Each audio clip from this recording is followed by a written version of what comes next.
Have you ever found yourself reaching for a cookie or a bag of chips when your heart is racing or your mind just won't stop spinning? I see you and I've been there too.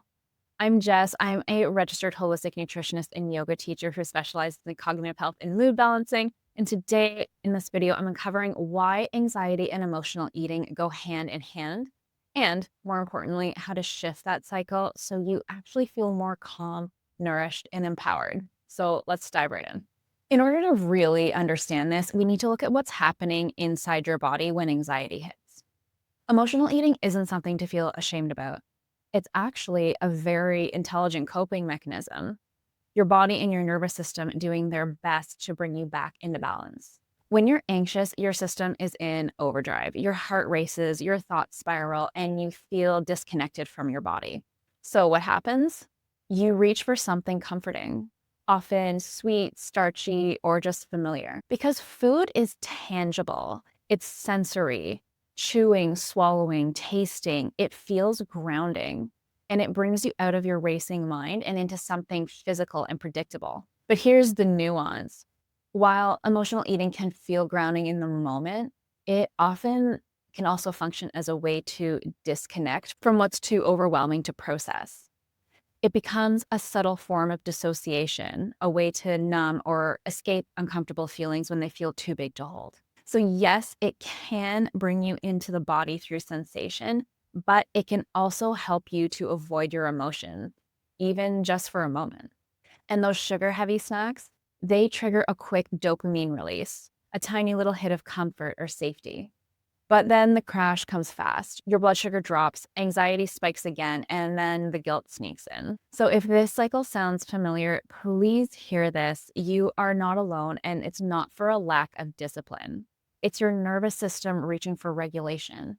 And the good news, there are gentler, more sustainable ways to meet those same needs.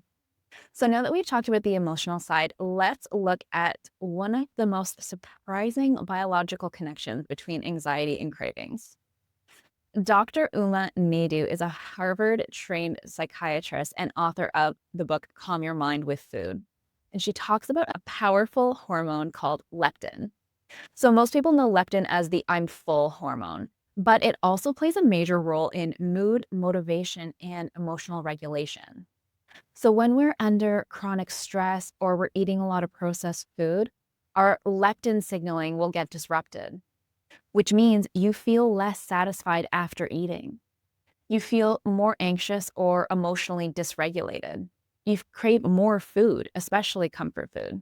So the anxiety craving loop isn't just emotional, it's physiological. The beautiful part, when you start eating real nutrient dense foods that decrease inflammation and support blood sugar balancing, gut health, and your hormones, including leptin, you can start to balance. And that's when the cravings start to fade, not because you force them, but because your body finally feels safe. If you're wondering what to eat to support this shift, I created a free 3-day anxiety reducing meal plan. It has simple recipes, a grocery list, and a structure that takes all the guesswork out of what to eat. You can grab it in the link below. All right, so now that we know why emotional eating happens, let's talk about how to gently shift the pattern. Because this isn't about control, it's about compassion, nourishment, and building new rhythms. So, here are 4 tools that I share with my clients to help them calm their anxiety before it drives you towards the pantry. Number 1 is awareness without judgment. The first step is noticing, and that's it. When you feel the urge to snack, try pausing and asking, what am I really feeling right now? Is this physical hunger or emotional discomfort? Even just naming what's present gives your nervous system a moment to slow down.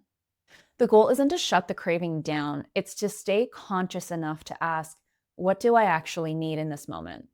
Second tip is a mindful substitution with self compassion, because let's be real, celery sticks are no match for a bag of chips.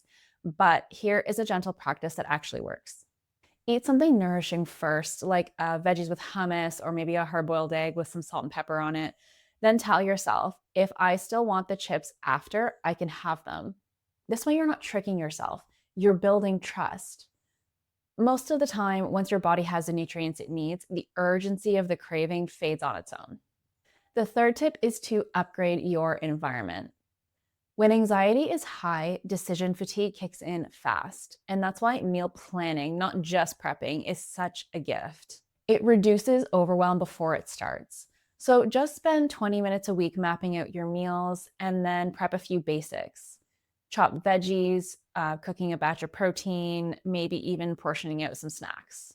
Now you've created a little safety net for your future self. Even a loose plan gives your anxious mind one less decision to make every day. For me personally, having a meal plan and prep food is one of the best ways that I have to take care of myself, and it truly reduces my stress throughout the week. So, if that sounds helpful, my free 3-day anxiety reducing meal plan gives a full grocery list and simple recipes that help support your brain and body so you're not left scrambling last minute when those cravings hit. You can download it in the link below.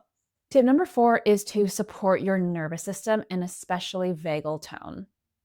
So, if emotional eating is your body's way of trying to self soothe, then one of the most loving things you can do is give your body better tools to regulate stress. This is where your vagus nerve comes in. The vagus nerve runs from your brainstem through your face, chest, lungs, heart, and gut, and it plays a key role in calming your nervous system. When your vagal tone is strong, you can bounce back from stress more easily. You feel safe, grounded, and balanced. So, here are some simple ways to support it. Breathe slowly with a long exhale. So inhale for a count of 4 and exhale for a count of 8. You can try humming, singing, or chanting. Vibration stimulates the vagus nerve. Or you can try some neck rolls or massage your jaw to release stored tension. These small daily actions can replace the snack as coping reflex with a real embodied safety. Next, we need to talk about rewiring the pattern through nourishment. So let's bring this all together. Emotional eating often begins as a form of self-protection. It helped you cope when you didn't have other tools. But now you're ready for something more lasting. This isn't about restriction. It's not about fixing yourself. It's about giving your body the stability that it's been asking for all along. So this might look like eating meals that stabilize your blood sugar, planning your week with intention, swapping guilt for curiosity, practicing small rituals that return you to safety. When you begin meeting your emotional needs in a real way, those old cravings lose their grip.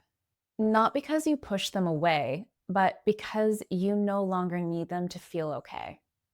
And if this video spoke to you, I'd love for you to subscribe and leave a comment or share it with someone else who's navigating this too. This space is here to remind you you are not broken, you are on a path of healing, and you are so worthy of feeling well. In my next video, I'm going to show you how to start building healthy habits, even when you're anxious, overwhelmed, or you feel like you can't stick to anything. If you're ready to create real change without pressure or perfection, that one's for you.